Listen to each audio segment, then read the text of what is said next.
Bienvenue dans cette session consacrée à la thématique traçabilité en supply chain. Je suis Julia Dubois, je travaille au sein de l'association PASCA et je vais donc avoir la joie d'animer cette session aujourd'hui. Alors avec moi sont présents Dominique Launay, qui est délégué général chez Ligéria. Bonjour Dominique. Bonjour à tous.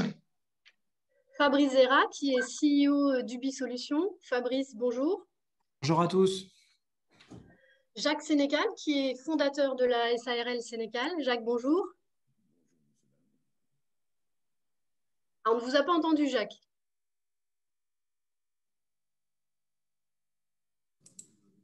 Oui, c'est bon. Ah, parfait. C'est bon, excusez-moi. Bonjour. Et Viviane Kerlidou, qui est chargée d'animation au sein du Technocampus Alimentation sur Nantes. Viviane, bonjour. Bonjour. Ce webinaire est enregistré. Vous aurez accès au replay ainsi qu'aux supports qui vous seront envoyés dans les prochains jours. Vous avez un onglet de chat. Vous pouvez écrire si vous avez le moindre problème. Et puis, vous avez également un onglet questions-réponses. Donc, n'hésitez pas à poser vos questions par écrit. On prendra un temps à la fin des interventions pour répondre à quelques questions à l'oral. Et les autres questions seront traitées à l'écrit. Vous trouverez aussi dans les différentes présentations les coordonnées des intervenants si vous souhaitez les solliciter après la séance. Alors, quelques mots sur le PASCA. Si j'arrive à défiler la présentation. Voilà. Hop. Donc, le PASCA, PASCA, cela signifie Pôle Achat Supply Chain Atlantique. Nous sommes une association de 5 personnes. Nos locaux sont à Saint-Nazaire. Nous comptons aujourd'hui une soixantaine d'adhérents à l'association, des entreprises industrielles, des apporteurs de solutions, également des écoles et des organismes de formation. Donc, nous travaillons sur des actions dans les domaines donc, achat et logistique, avec pour but l'amélioration globale en fait, de la compétitivité des entreprises. Donc, bien sûr, nous nous intéressons aux différentes thématiques, on va dire, de la supply chain du futur. Et parmi elles figure cette thématique de la traçabilité. Donc, avec Viviane et Dominique, il nous a semblé intéressant de partager en fait sur ce thème entre les différentes filières, d'où l'idée de ce webinaire avec donc une destination vers le réseau plutôt industrie et agroalimentaire via le Technocampus Alimentation Ligéria et puis via le réseau plutôt PASCA qui est plutôt sur des entreprises manufacturières industrielles. Voilà, on réfléchit également à d'autres événements communs pour partager entre les différentes filières. Alors, revenons rapidement quelques mots sur la thématique traçabilité. Donc, vous avez à l'écran la définition telle qu'elle existe dans une norme ISO qui, depuis, a été intégrée à l'ISO 9001. Donc, c'est l'aptitude à retrouver un historique ou une localisation d'une entité au moyen d'éléments enregistrés. Alors, quand on parle de traçabilité, on parle souvent de tracing ou de tracking. Donc, le mot tracing renvoie plutôt à la notion de produit, de qualité, d'origine d'éléments ou de composants, alors que le tracking est plutôt associé à un historique de mouvement au sein de la chaîne logistique.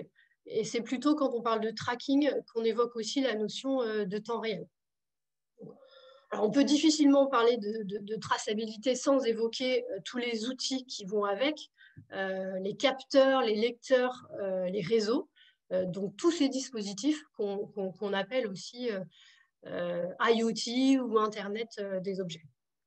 Alors, quels sont les enjeux pour ces projets en traçabilité?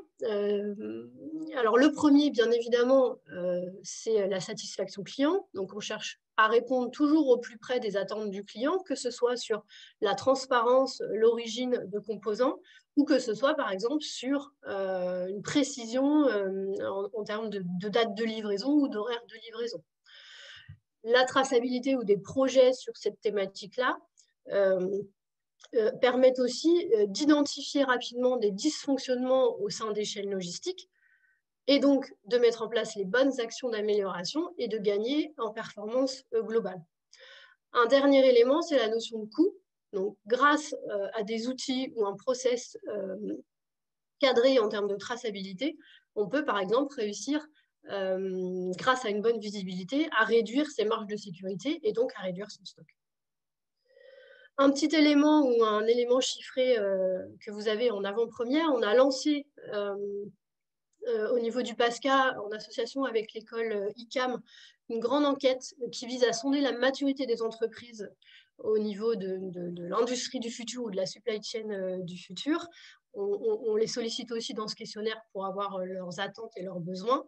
Et sur une question qui portait sur des sujets ou des thèmes prioritaires pour les années à venir, la traçabilité, l'IoT arrive en 3e position parmi une liste d'environ 10 propositions. Voilà, donc n'hésitez pas d'ailleurs à répondre à cette enquête. Plus vous serez nombreux et plus nous pourrons mettre en place des actions pertinentes pour répondre aux besoins des entreprises. Voilà, bah écoutez, merci pour votre attention sur cette introduction et je vais maintenant laisser la parole à Fabrice. Fabrice, c'est à vous. Alors, j'arrête la présentation. Voilà, et comme ça, vous allez pouvoir partager la vôtre. Parfait.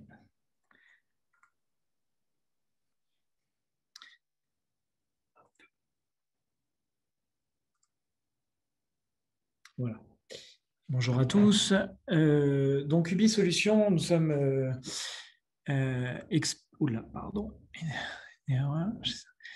Voilà, nous sommes experts en... Parce que je suis désolé. Attendez une seconde. Ouais, je vais faire comme...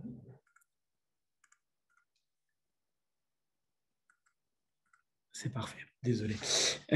Donc, nous sommes experts en traçabilité IoT.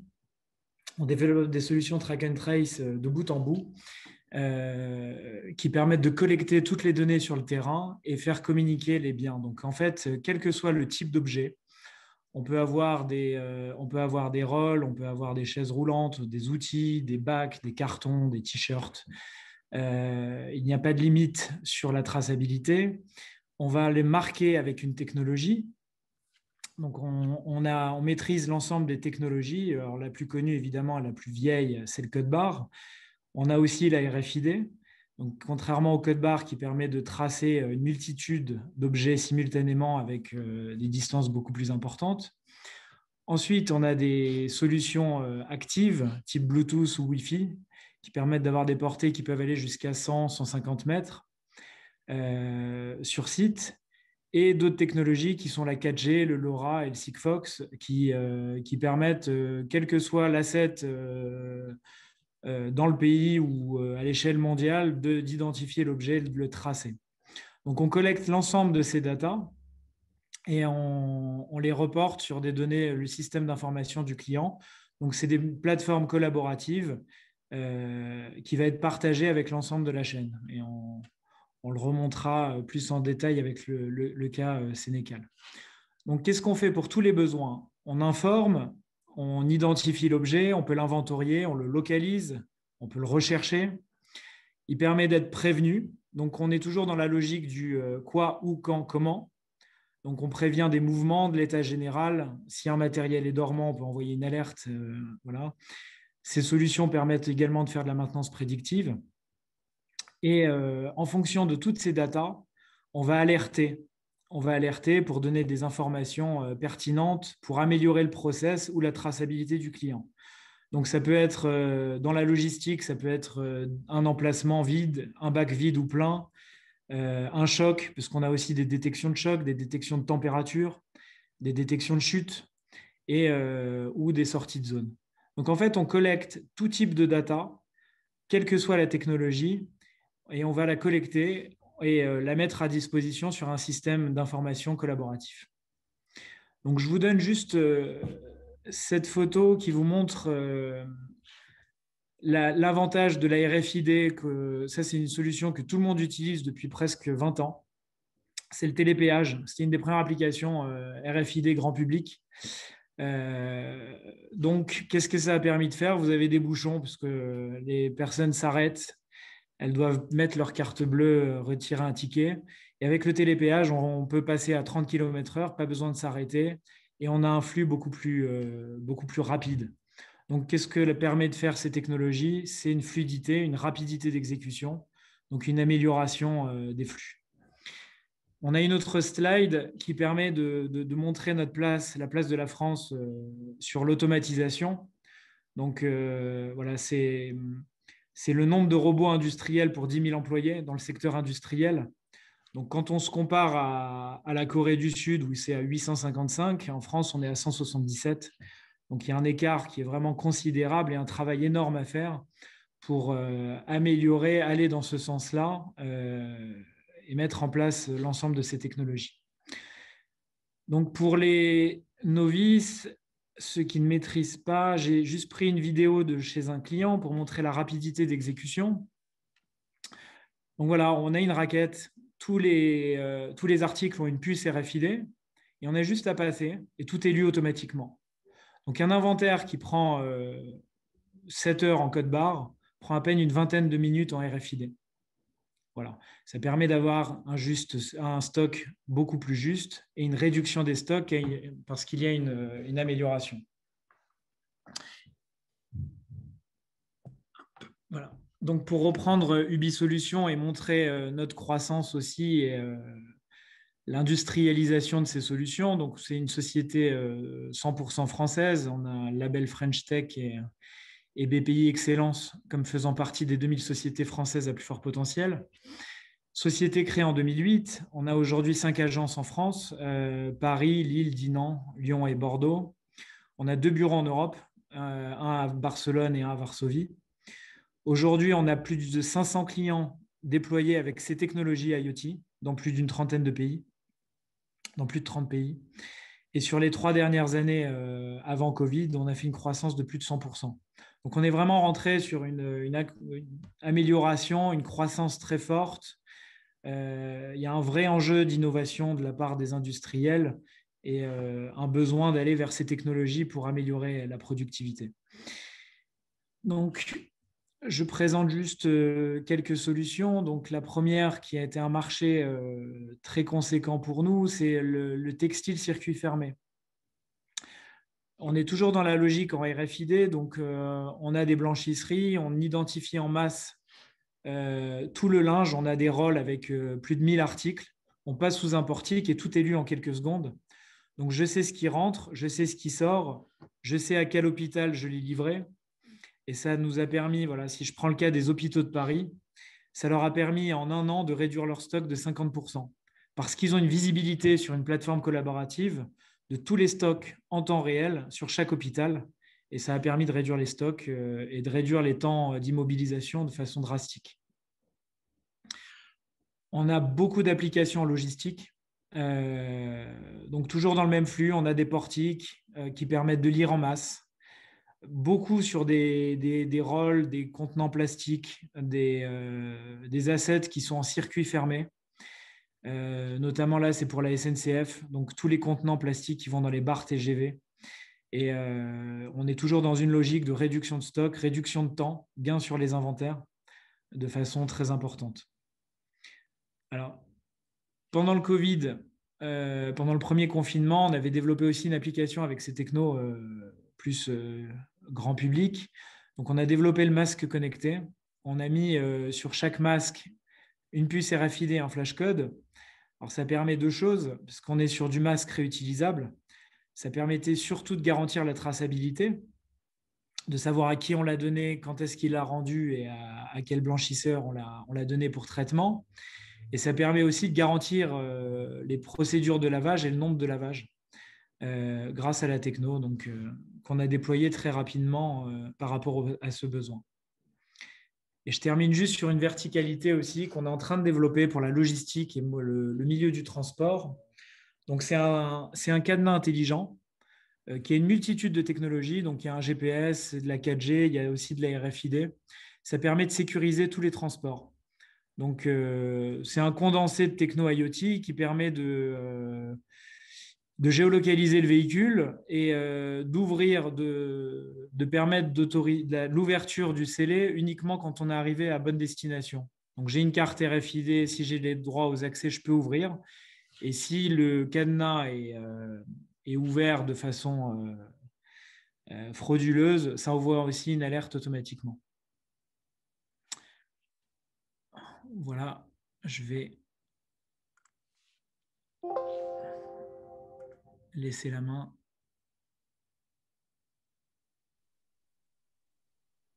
Merci beaucoup, Fabrice. Merci. Alors, je m'excuse auprès de Dominique. On avait convenu un certain ordre de passage et j'ai fait une erreur dans l'ordre. Donc, Dominique, je vous propose du coup de vous passer la parole à l'issue de la présentation de Sénécal. Il n'y a pas de souci, merci. Jacques, c'est à vous. Voilà, Je lance votre présentation, ça vous convient comme ça? Ça marche, merci.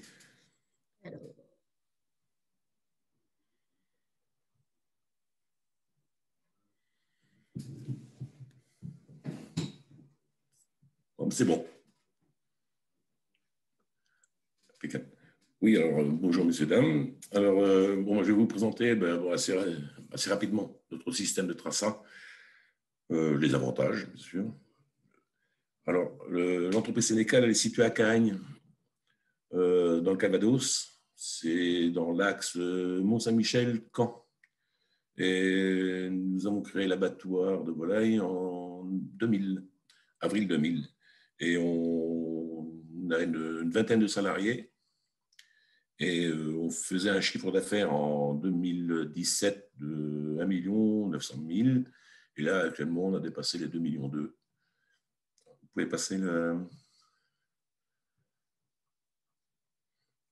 Alors, nous commercialisons les volailles traditionnelles, le poulet, les pintades, les poules, les coqs, les canettes, les canards, et les festives. Alors, c'est les dindes, les chapons.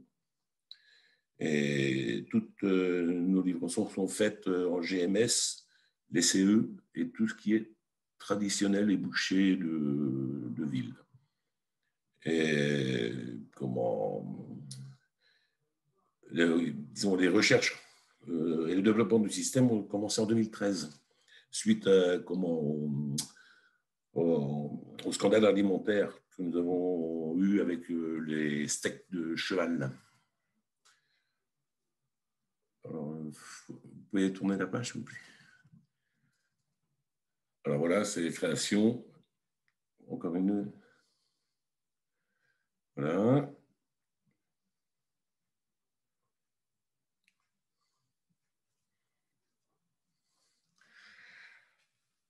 Alors, celui-ci se décompose en plusieurs étapes présentes sous ce schéma. Je vous annonce les grandes lignes, car je vous les détaille par la suite. Création du BL et du lot, gestion du lot et du BL, commande, QR code consommateur et QR code distributeur. C'est bon.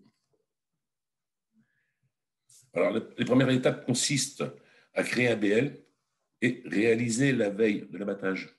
En effet, dans cette étape, nous sélectionnons le nom de l'éleveur, le type de volaille, la quantité reçue et la date de naissance à l'aide d'un PDA. Vous pouvez tourner. Qui est un ordinateur de poche. Alors, grâce à cet appareil, nous pouvons prendre des photos, et je vous expliquerai plus tard pourquoi. Ensuite, la seconde étape consiste à créer de l'eau. Dans celle-ci, nous scannons un tag RFID. À l'aide du PDA, nous sélectionnons le BL créé à l'étape précédente afin d'associer le lot du BL. Et nous précisons la finition de la volaille, alors effilé, viscéré, pack et la quantité prévue. Alors, selon la finition, les informations enregistrées sont transmises à l'automate par lecture du tag du capteur qui permet le réglage des machines. Vous pouvez tourner la page. Le 11, voilà. Alors, la photo 11. Alors, cette photo présente le début de l'abattage. Les tags sont posés sur une planche Et l'opérateur prend le tag qui est associé au lot qui va être abattu et de place sur la chaîne suivie. Comme on voit sur la photo, le tag est accroché sur la chaîne. Alors, les tags sont aimantés. Et nous avons mis des petites plaques sur la chaîne pour installer le tag. Et ensuite, le tag vous passe devant l'antenne. Sur la deuxième photo, vous voyez l'antenne. Et le tag passe devant cette antenne et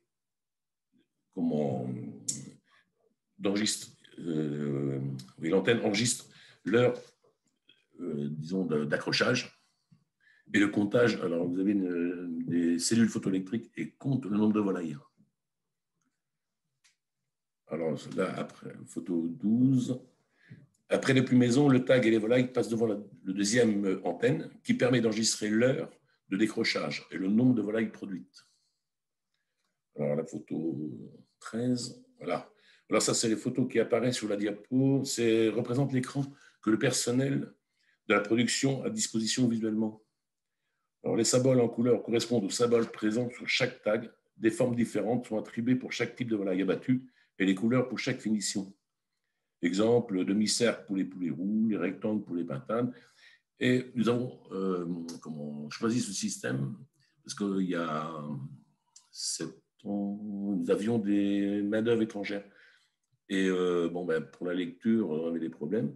Et nous avons installé avec Ubi des symboles et des couleurs pour éviter toute erreur. Et sur nos caisses,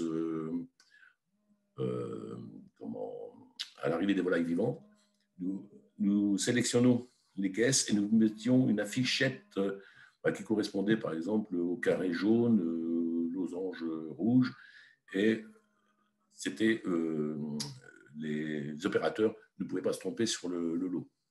Mais maintenant, ça y est, c'est une habitude et on n'utilise plus tous ces systèmes-là. Mais enfin bon, l'histoire des tags RFID avec les couleurs et les formes géométriques était à cause de, disons, des manœuvres étrangères.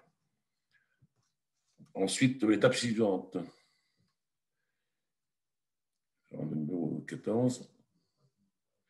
Alors, l'étape suivante correspond à la gestion du lot. Une personne de la chaîne de production effectue la mise en chariot en scannant le tag et indique le nombre de pièces de volaille mises sur le chariot et effectue l'entrée ressuyage afin d'enregistrer l'heure d'entrée de zone ressuyage. Alors là, c'est rentrée ressuyage et le personnel enregistre l'entrée en ressuyage.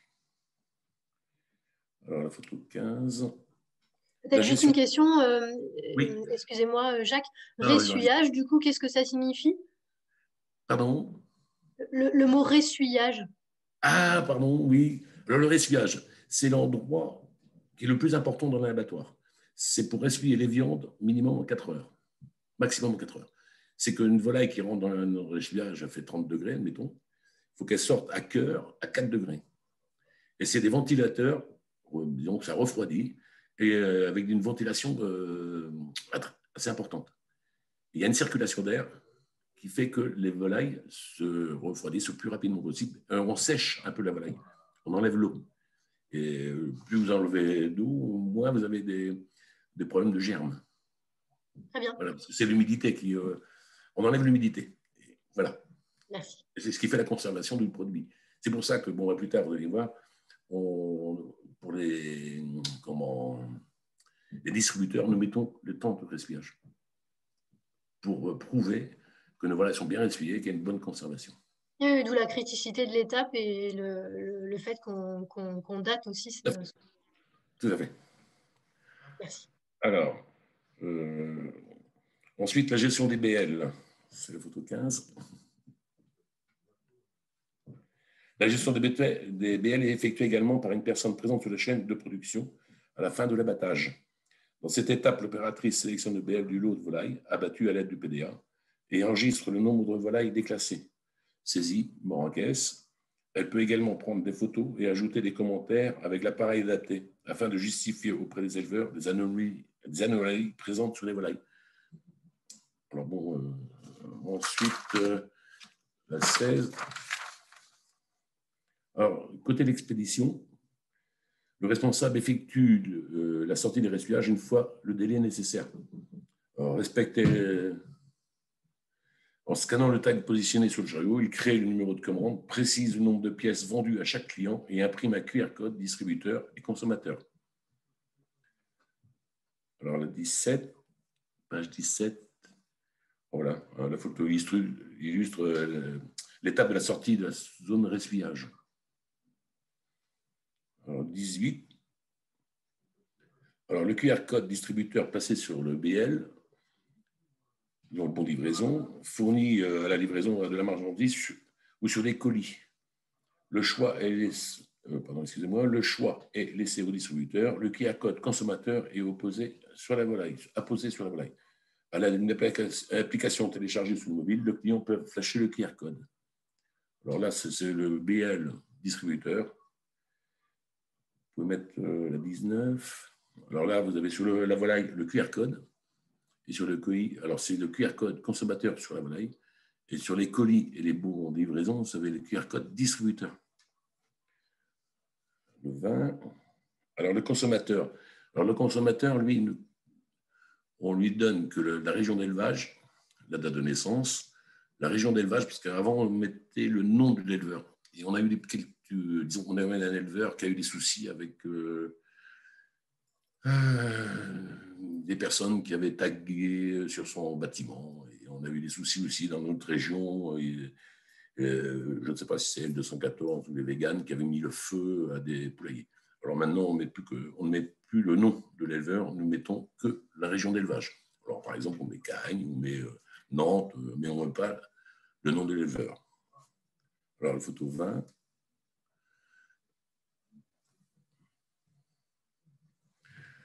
Alors le QR code distributeur, alors, on leur donne la date de naissance, la région d'élevage, la date d'abattage, et voilà, on leur donne l'heure d'entrée et ressuyage et la sortie ressuyage. Et comme ça, on prouve à nos distributeurs que les 4 heures sont bien respectées et que nos viandes peuvent être conservées bien plus longtemps. Et puis la date de préparation. Alors, le système a des avantages pour les consommateurs, les distributeurs, les éleveurs aussi, les services vétos et de l'entreprise. Parce que les services vétos, ils ont une entrée, on leur donne un accès pour vérifier disons, le déroulement de l'abattage. Alors, avec le nombre de saisies, ils peuvent tout voir. Ensuite, photo 22. Bon, ben, les consommateurs, ils connaissent la région d'élevage, la proximité. On leur donne on met pas d'âge sur nos étiquettes parce que bon, c'est pas un produit label, mais nos consommateurs, en faisant la date d'élevage, la date de naissance plus la date d'abattage, ils connaissent le nombre de jours qu'ont les volailles. Voilà.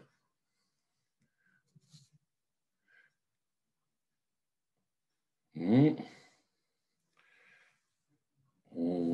pour les distributeurs, les distributeurs.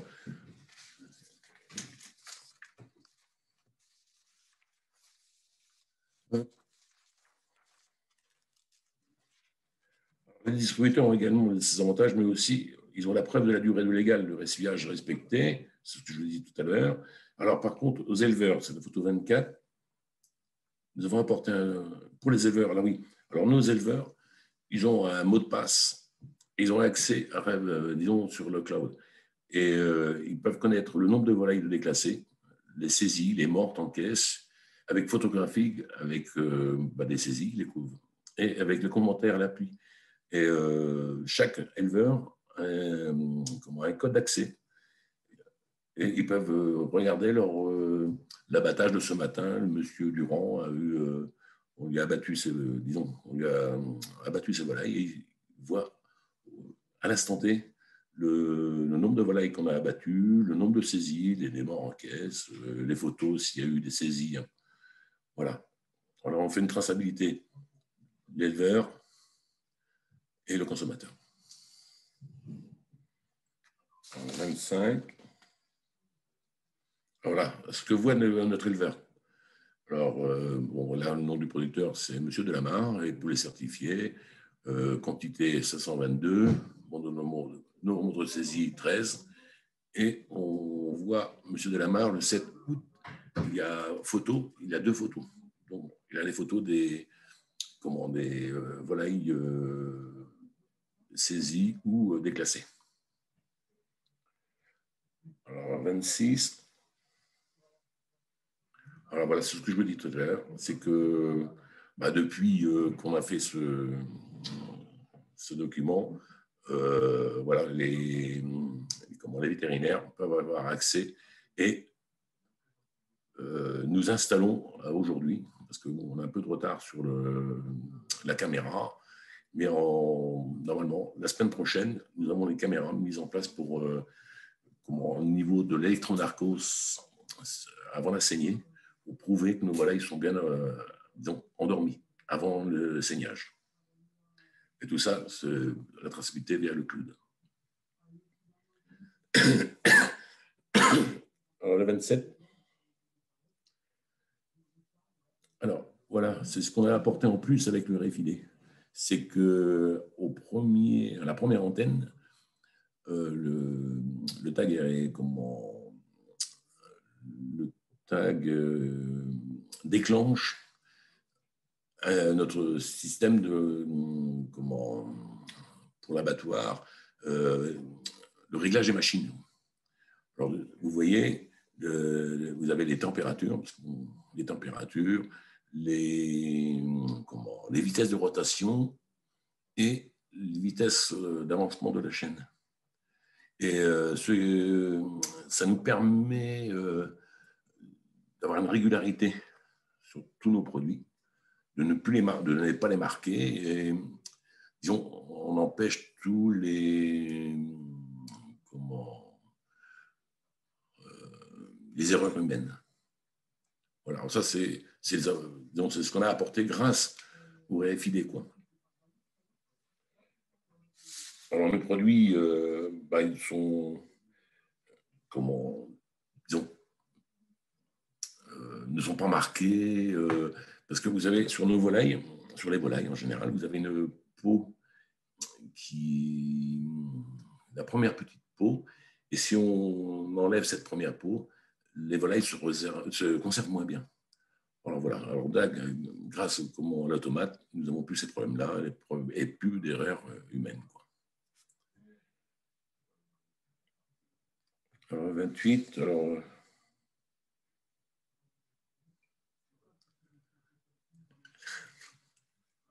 Voilà. Alors, preuve de qualité des produits de l'abattoir, on nommait l'enseigne de la marque, favorise le démarchage. Alors, nouvelle clientèle, oui, alors ça, on a beaucoup développé. Et sécuriser le chiffre d'affaires et renforcer le système de traçabilité. Alors, c'est vrai que depuis 1 an, on a beaucoup développé grâce à notre traçat.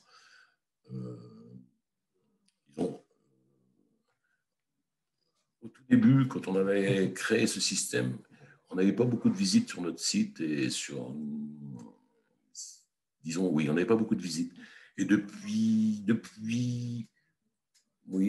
le premier confinement, nous nous sommes aperçus quand même qu'il y a eu beaucoup de visites sur notre site. Alors, ce qui est marrant, c'était le vendredi. Alors, beaucoup de visites le vendredi. Notre QR code a été flashé, disons une moyenne de 14 à une vingtaine de flashs par jour. Et on a eu beaucoup de visites de pays étrangers. On a eu beaucoup de visites dans la France, mais notamment aux États-Unis, la Chine, la Russie et la Norvège. Bon, les autres pays, on en a eu plus de 56 pays qui ont regardé 64 pays qui ont visité notre site. Donc, je pense que le système de traçat est dans l'air du temps, quoi. Excusez-moi, Jacques, quand vous parlez du coup de visites, ce sont pour des clients potentiels ou ce sont plutôt Non, des... ce sont des clients. Alors, ce sont des clients qui ont flashé le QR code. Et ensuite, parce qu'on a des visites aussi par Internet. Et j'ai vu que j'ai fait ça hier. Je regardais le nombre de pays qui ont regardé notre site. Et depuis 2 ans, il y a 64 pays qui ont regardé notre site. Et les États-Unis, on a eu plus de 340 visites. D'accord, donc en fait, c'est la visibilité de votre site Oui. internet, c'est ça qui Oui, ressort ça. dans la recherche de traçabilité. La recherche de traçant, oui. C'est une recherche sur la traçant. Voilà, puis bon, voilà, ça y est. Puis l'année prochaine, la semaine prochaine, on va encore parler de nous, parce que bon, on va passer avec les médias pour notre système de vidéo. Voilà, on est en train de travailler avec M. Zera. Voilà, on essaye Normalement, ça doit être bon pour la semaine prochaine. Oui, pour essayer de donner de la visibilité à une expérimentation ou une mise en place qui apporte des bénéfices pour tout le monde. On prouve pour le bien-être animal, quoi, aussi. On essaye de prouver que notre entreprise, bon, on a fait une traça, mais aussi, on en parle beaucoup, c'est le bien-être animal. Si je peux juste rajouter un mot. Oui, vas-y, oui. Voilà, Jacques est un ancien éleveur passionné. Il était vraiment très attaché au respect du bien-être animal et la qualité. Donc à la base, il est venu nous voir pour améliorer sa traçabilité. Hein. C'était uniquement orienté traçabilité dans sa production. Et puis ensemble, on a construit une solution complète qui est une première mondiale, puisque on est à l'unicité. Chaque volaille est unique. Certains l'ont fait après, mais plutôt au lot. Donc, on a développé une solution de traçabilité complète de l'éleveur jusqu'à l'assiette, qui leur a permis de faire plus de 10% de chiffre d'affaires supplémentaire au semestriel. Et cette solution est même citée par le Sénat comme étant une référence pour montrer qu'on peut avoir une traçabilité, une transparence complète sur toute la chaîne, de l'éleveur à l'assiette. Donc voilà, j'insiste sur le partenariat entre un ex-éleveur passionné et qui veut vraiment faire de la bonne qualité, et nous, experts de nouvelles technologies, traçabilité. Et on a mené ensemble une première mondiale complète, de traçabilité complète. Oui, parce que j'ai commencé comme un paysan en 83. J'étais éleveur laitier. Voilà l'histoire. Et c'est vrai que je suis tombé avec une bonne équipe, parce qu'il a fallu parce que bon, vous savez, un paysan qui se lance dans la technologie RFID, c'est pas facile, parce qu'il fallait se faire comprendre avec les techniciens. Nous, disons, moi, je suis de la génération Minitel. Il fallait parler binaire avec l'informaticien, on ne se comprenait pas toujours, quoi. Mais bon, il y avait une sacrée équipe derrière nous. C'est une très belle expérience.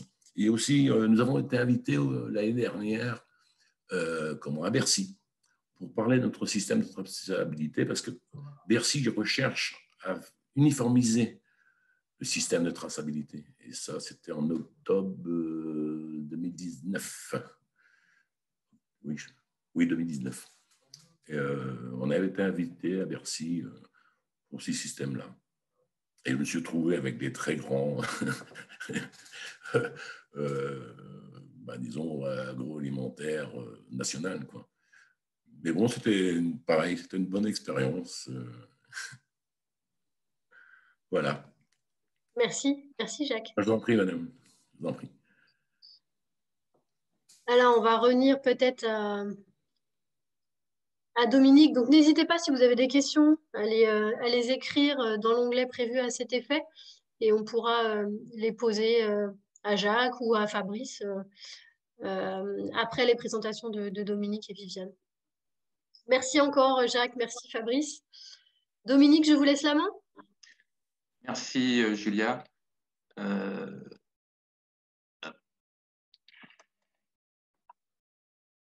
Donc, je suis Dominique Launay, je suis délégué général de l'IGERIA, qui est l'association régionale des entreprises alimentaires des Pays de la Loire, qui a été créée en 2000. 4, qui est présidé par Éric Blanchard, directeur général de Nutrixpert. On compte une centaine d'adhérents actuellement, majoritairement des entreprises agroalimentaires, mais aussi des partenaires, fournisseurs, prestataires de la filière. Et on est 2 salariés au sein de Ligeria.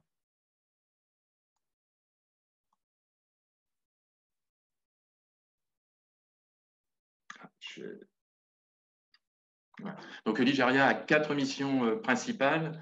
La première, c'est de représenter la filière, défendre ses intérêts et la promouvoir lorsque l'occasion se présente. Deuxième mission, qui est de fédérer, mettre en réseau nos membres. Ça passe en particulier par l'animation de commissions et groupes de travail thématiques. Une troisième mission un petit peu plus récente qui est de susciter une réflexion stratégique et prospective collective de manière à favoriser une expression commune. Et puis une quatrième mission qui est d'accompagner individuellement et collectivement nos adhérents dans leur évolution et leur développement. L'ADN de Ligeria, dès son origine, c'est vraiment ces commissions et groupes de travail thématiques. L'objectif, c'est vraiment de traiter de sujets concrets, de favoriser l'échange d'informations, d'expériences, de bonnes pratiques entre les entreprises qui sont présentes, de contribuer aussi à la montée en compétences, au ressourcement des équipes, et puis d'être force de proposition auprès des pouvoirs publics.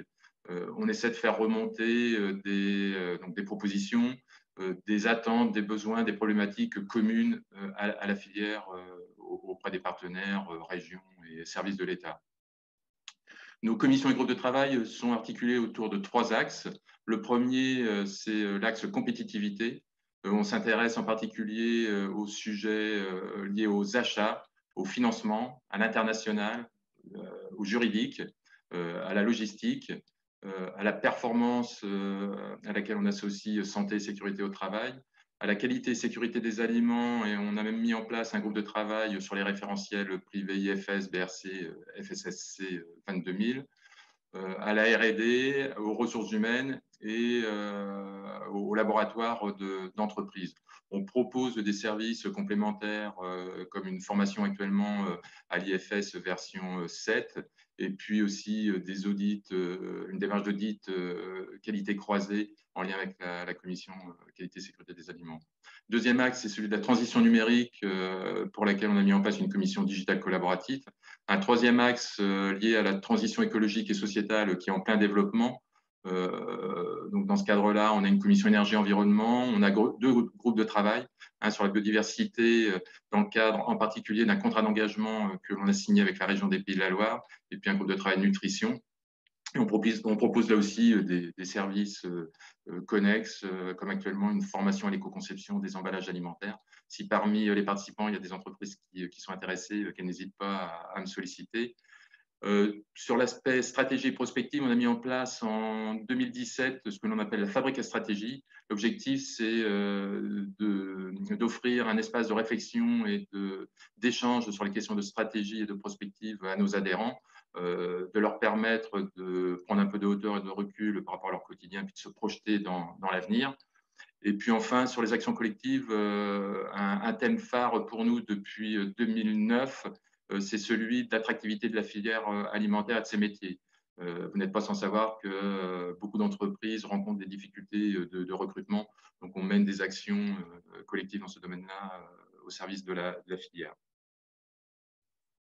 Et juste pour illustrer et faire le lien avec le sujet d'aujourd'hui, donc comme vous l'avez vu à travers les interventions précédentes, la traçabilité est vraiment devenue intrinsèque à l'activité de transformation des produits alimentaires, car elle permet de répondre à plusieurs enjeux stratégiques, des enjeux de santé publique, des enjeux de sécurité, de qualité des aliments, des enjeux réglementaires et normatifs, mais aussi des enjeux économiques. Ça a été évoqué tout à l'heure, c'est bien d'avoir une traçabilité fine lorsque l'on doit gérer des opérations de retrait et rappel de produits si on veut limiter la casse, et puis aussi bien sûr des enjeux d'image pour les entreprises. Dans le passé, on s'est beaucoup intéressé aux aspects de démarche, méthodologie, en particulier dans le cadre de notre commission qualité et sécurité des aliments. Maintenant, on s'intéresse de plus près aux outils, et en particulier à la blockchain, Comme vous pouvez le voir, on a organisé 2 réunions de notre commission digitale collaborative consacrée à cette thématique en 2018 et en 2019. Et puis, donc, l'Igeria s'intéresse aussi aux aspects logistiques en ayant dédié une commission spécifique à cette thématique de la logistique. Cette commission s'intéresse plus particulièrement au transport. Vous avez 2 exemples de réunions qui ont pu être organisées par le passé. Et puis, on peut aborder aussi cet aspect logistique transport de manière transversale. On a prévu à l'automne une réunion de notre commission achat sur les aspects transport logistique. Voilà assez rapidement ce que je pouvais dire. Je vous remercie pour votre attention et je suis à votre disposition si vous avez besoin d'informations complémentaires. Merci beaucoup. Merci, merci Dominique. Viviane, je vous laisse présenter à votre tour le Technocampus et les dispositifs régionaux. Oui, merci beaucoup Julia. Je vais du coup attendre que Dominique peut-être ait fini de partager. Oui.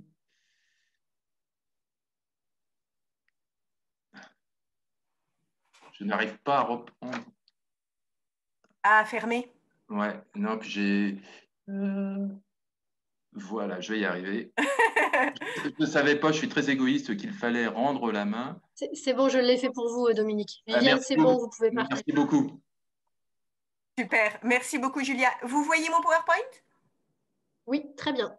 Super, bon rebonjour à toutes et à tous. Donc merci beaucoup. Donc on a souhaité effectivement pour compléter les précédentes interventions vous présenter quelques outils et dispositifs de cofinancement public de la R&D et de l'innovation. Comme vous l'avez vu, les projets d'innovation en matière de traçabilité peuvent être des projets assez importants pour lesquels il est vraiment nécessaire de trouver le bon partenaire ou prestataire et pour lesquels vous pouvez avoir accès à des cofinancements publics pour minimiser le risque et réduire les coûts.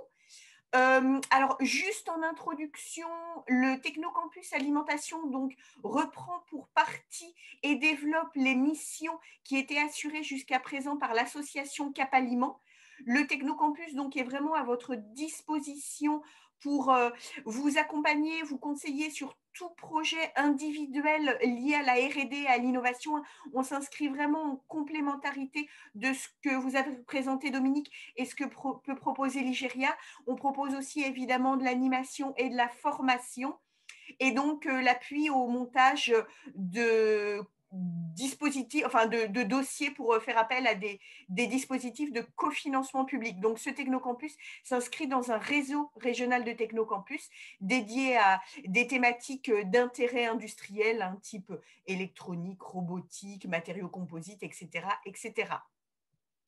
Pour mémoire, vous avez accès librement sur le site de Cap Aliment et bientôt sur celui du Technocampus Alimentation à un certain nombre d'outils qui vous permettent de trouver les bons partenaires prestataires, que ce soit des entreprises privées, publiques, centres techniques, pour vous accompagner dans tous vos projets d'innovation, de développement et de R&D.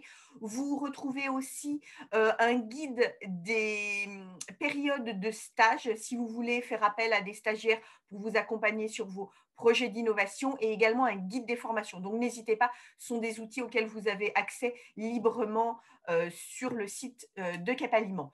Et puis donc, pour entrer dans le vif du sujet, quelques dispositifs de cofinancement public donc proposés par la région des Pays de la Loire pour accompagner vos projets d'innovation.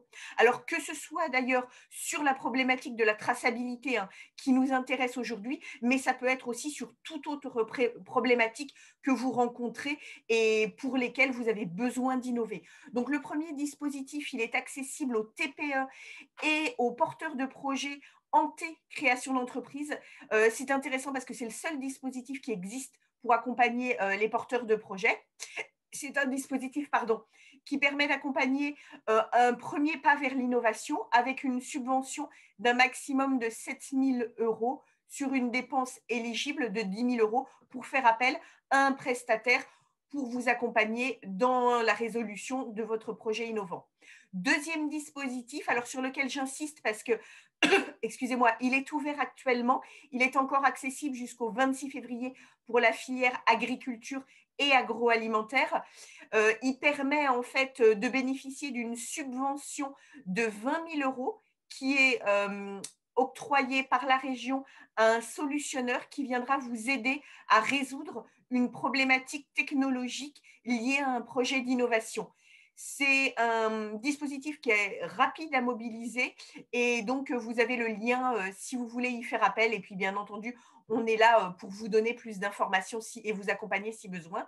Le troisième dispositif, c'est un dispositif qui vous permet de bénéficier d'une enveloppe financière un petit peu supérieure, jusqu'à 50 000 € pour tout ce qui est en fait activité de recherche industrielle, études de marché, faisabilité technico-économique d'un développement innovant. Donc, c'est un dispositif qui est opéré par BPI France, vous avez les contacts. Et enfin, le troisième dispositif, qui est un dispositif qui vise à accompagner des projets collaboratifs, contrairement aux précédents qui étaient des projets individuels. Là, il vous faut un minimum de 3 partenaires. C'est pour des projets beaucoup plus ambitieux, puisque c'est un dispositif qui est dédié à des projets de maximum 2 ans et 1 million d'euros de budget global. Il faut au minimum une PME participante, un autre partenaire industriel et un labo de recherche académique. Et là, je vous invite à vous retourner vers les pôles de compétitivité, donc Valorial et VG Police Vallée, si vous voulez plus d'informations. Voilà, c'était 4 dispositifs je dirais, vraiment du démarrage avec de petits montants jusqu'à des montants beaucoup plus importants pour vous accompagner. Il existe bien entendu pléthore d'autres dispositifs qui là vont permettre d'accompagner de l'investissement matériel, dont certains sont spécifiquement dédiés à la filière agroalimentaire, mais aussi des aides à l'international, à l'export. Il existe aussi d'autres dispositifs qui permettent aux entreprises de faire face à la crise sanitaire actuelle, qui s'inscrivent en complémentarité avec le plan de relance national. Je vous les ai mis sur les 2 slides. Je ne vais pas m'y étendre parce qu'on a organisé il y a une quinzaine de jours un webinaire spécifiquement dédié que vous pouvez retrouver sur notre site internet. Voilà, donc je vous invite à le consulter si vous voulez plus d'informations. Et je conclurai juste en vous donnant rendez-vous pour nos 2 prochains webinaires. Le 25 mars, pour un webinaire dédié à la présentation des nouveaux modèles économiques dans l'agroalimentaire et notamment à ceux qui apparaissent face à la crise sanitaire avec le témoignage de start-up de la food tech. Et également un webinaire qui est dédié à la fiscalité de la propriété intellectuelle, donc liée à l'innovation et notamment la présentation d'un nouvel outil sorti en 2019, l'IP-Box. Voilà, je vous remercie de votre attention. Si vous voulez plus d'infos, n'hésitez pas, vous avez mes coordonnées et je repasse la main du coup à Julia pour la conclusion. Merci. Merci beaucoup Viviane. Bon, alors que les flocons de neige sont en train de tomber sur Nantes, c'est quand même suffisamment rare pour être souligné. Ça y est, les flocons tombent. Nous allons pouvoir prendre quelques questions.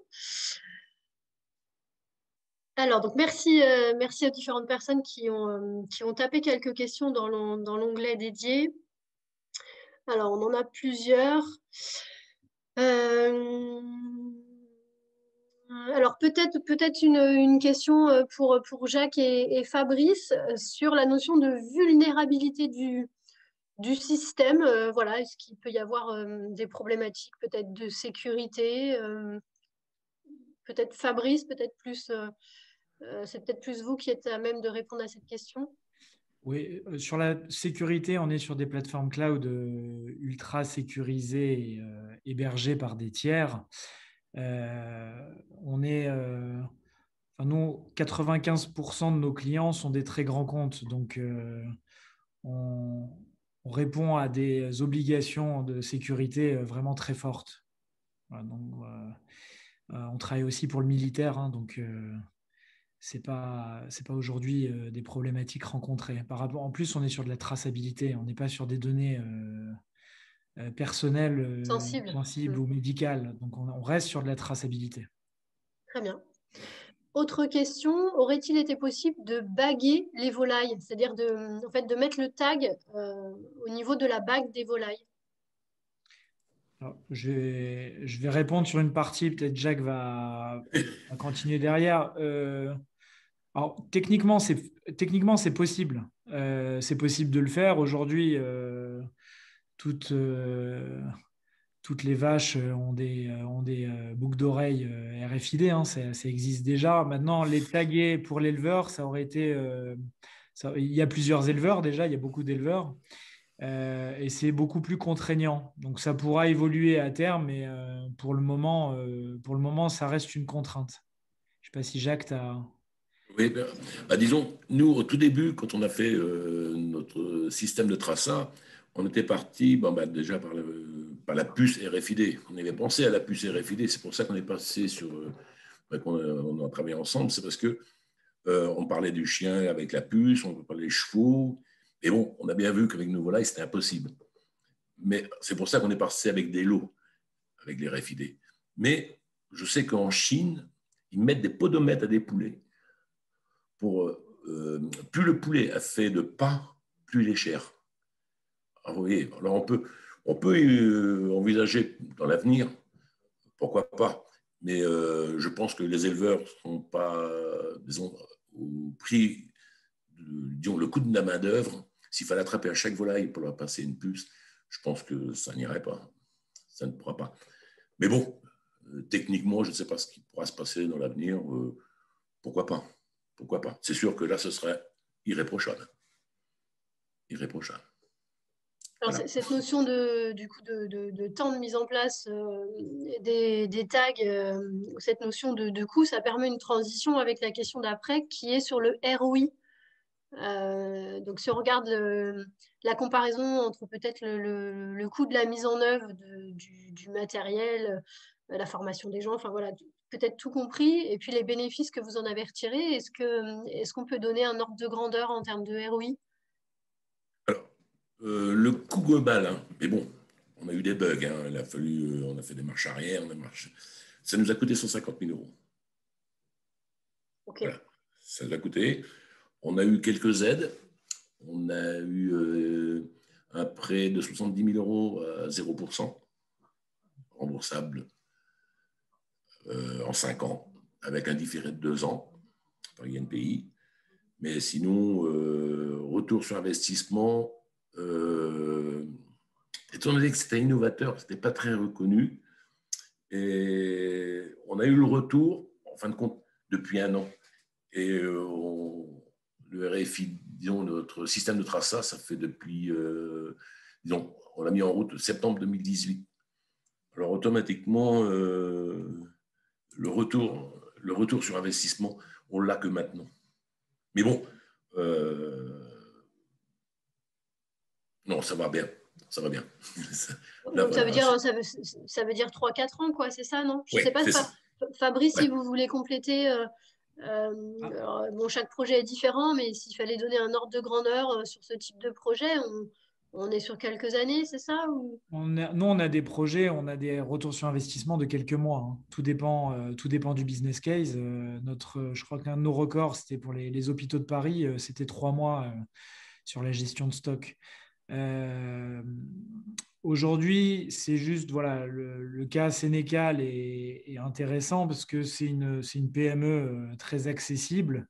C'est des budgets qui restent raisonnables et ils ont réussi à faire une traçabilité totale. Donc, tout le monde peut le faire. C'est très accessible. Nous, comme je le disais, on travaille majoritairement avec des grands groupes. Ce que je vois quand même, le gros gain pour le Sénécal, ça reste quand même l'augmentation de chiffre d'affaires qui a été faite grâce à cette traçabilité. Avoir de la croissance grâce à la traçabilité. Bon, après c'est plus Jacques qui va dire les temps qu'ils ont gagnés sur la production, mais le vrai gain pour moi d'extérieur, c'est l'augmentation de 10% de chiffre d'affaires. Oui, ce qui n'est pas du tout négligeable, bien sûr. Surtout qu'on a beaucoup de concurrents chez nous. Hein. Il fallait proposer un autre, parce qu'on est à peu près en France, la volaille, bon, avec les labels et tout ça, c'est une des meilleures viandes qu'on a. C'est en France. La viande de volaille, et pour nous différencier vis-à-vis de la concurrence, on ne pouvait que choisir cette solution de traçat, de proximité. C'est tout ce qu'on pouvait faire.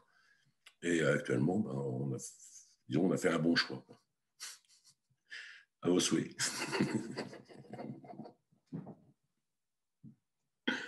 Voilà. Pardon. Peut-être une dernière question avant qu'on puisse conclure. Une personne note, vous avez parlé de qualité croisée. Qu'est-ce que ça signifie? De qualité croisée. C'est peut-être dans votre présentation, ou à moins que ce soit Fabrice. Je pense que c'est Fabrice. Ça ne me dit rien du tout. J'ai pas Bon. Qualité croisée. Non, vraiment pas de mon côté. Bon, bah écoutez, je prends une autre question. Ouais.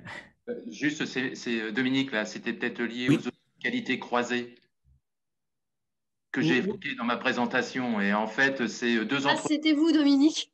Peut-être, hein, deux entreprises qui vont échanger leurs auditeurs donc, sur des démarches, en particulier les référentiels de la grande distribution.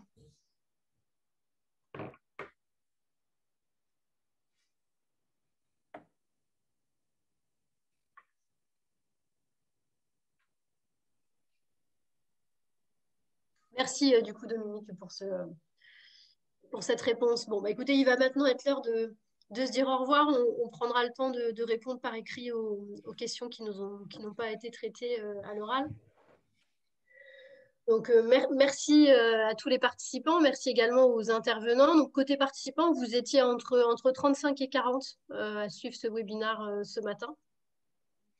Alors, on voit qu'à travers l'exemple qui a été présenté, finalement, ce projet de traçabilité, il permet donc le partage des données entre différents acteurs et il permet à chacun d'améliorer finalement la valeur ajoutée, d'améliorer les performances pour chacun des acteurs. Donc, je trouve que c'est cet élément-là aussi qui est intéressant dans le cadre d'un projet de traçabilité et de partage des données, c'est que chacun y trouve son intérêt et chacun peut aller vers de l'amélioration grâce à un outil qui est mis en place. Bon.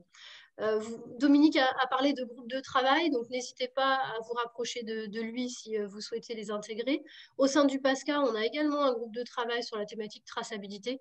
Donc suivez nos actualités sur les réseaux, sur notre page internet pour connaître également les dates si vous avez envie de participer. Il ne me reste plus qu'à vous souhaiter une très bonne journée. Merci encore et à très bientôt.